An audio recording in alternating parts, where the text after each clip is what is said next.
ಕುಲದೈವ ಎಂದರೆ ಯಾರು, ಕುಲದೈವಕ್ಕೂ ನಮಗೂ ಯಾವ ರೀತಿ ಸಂಬಂಧ ಎಳೆಯಲ್ಪಟ್ಟಿರುತ್ತದೆ ಅಂತೇಳಿ. ತಂದೆ ತಾಯಿ ತಾತ ತಾತಿ ಅವರ ಕಾಲದಿಂದ ನೆಚ್ಚಿಕೊಂಡು ಬಂದ ದೇವರು ಕುಲದೇವರು. 2 ತಲೆಮಾರು ಅಥವಾ 3 ತಲೆಮಾರಿನಿಂದ ನೆಚ್ಚಿಕೊಂಡು ಬಂದ ದೇವರು ಕುಲದೇವರು ಅಂತ ಬಂತು. ಅನಾದಿ ಕಾಲದಿಂದ ನಂಬಿದ ದೇವರು ಅಂತ ಕುಲದೇವರು ಅಷ್ಟೇ. ನೀವು ಆ ಕುಲದೇವರನ್ನು ನಂಬಿದರೆ ಆ ಕೊಳಕೆಯಲ್ಲಿ ರೈಲ್ವೆ ಬೋಗಿಗೆ ಇನ್ನೊಂದು ಬೋಗಿ ಜಾಯಿನ್ ಆದಂಗೆ, ಇಂಜಿನ್ ಹೋಗುವಾಗ ಈ ಬೋಗಿಯು ಕೂಡ ಆಟೋಮೆಟಿಕ್ಕಾಗಿ ಮುನ್ನಡೆ ಸುಲಭ ಆಗುತ್ತೆ.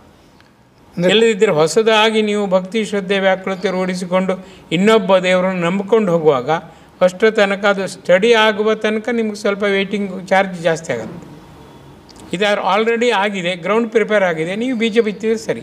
ಇಲ್ಲದೆ ನಿಮ್ಮ ಸಾಧನೆ ಮೂಲಕ ಗ್ರೌಂಡ್ ಪ್ರಿಪೇರ್ ಆಗಿ ಹೊಸ ಬೀಜ ತೊಗೊಂಡು ಬಿತ್ತಬೇಕು. ಟೇಕ್ಸ್ ಟೈಮ್ ಅಷ್ಟೇ. ಅಂದರೆ ಹಿಂದಿನವರು ಅಂದರೆ ಅವರ ಅಭಿರುಚಿ ವರ್ತನೆ ತಕ್ಕಂತೆ ಕುಲದೈವನ ಅಲ್ಲ, ಅವರು ಒಂದು ಆರಿಸಿಕೊಂಡದ್ದನ್ನು ಕುಲದೇವರನ್ನು ಮಾಡಿದರು ಅಷ್ಟೇ. ಹಿಂದಿನವರು ಫಸ್ಟ್ ಆರಿಸ್ಕೊಂಡು ಬಂದರು. ನಾನು ಗಣೇಶ ನಂಬಿದ್ದೇನೆ, ಗಣದೇವಿ ನಮ್ಮ ಕುಲದೇವರು. ಭಾರತೀಯವರವರಿಗೆಲ್ಲ ನೀವು ಕುಲದೇವರಾಗಿ ಗಣೇಶ ತಗೊಳ್ಳಿ ಅಂತ ಅವರ ಅರ್ಥ.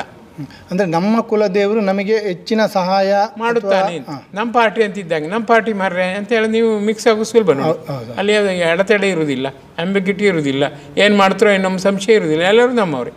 ಆ ಬಳಕೆಗೆ ಒಂದು ನಿರಾತಂಕವಾಗಿ ಅಡ್ಜಸ್ಟ್ ಆಗ್ಲಿಕ್ಕೆ ಸುಲಭ ಆಗುತ್ತೆ ಅಷ್ಟೆ. ಬಟ್ ಅದಕ್ಕೂ ಇದಕ್ಕೆ ಸಂಬಂಧ ಇಲ್ಲ.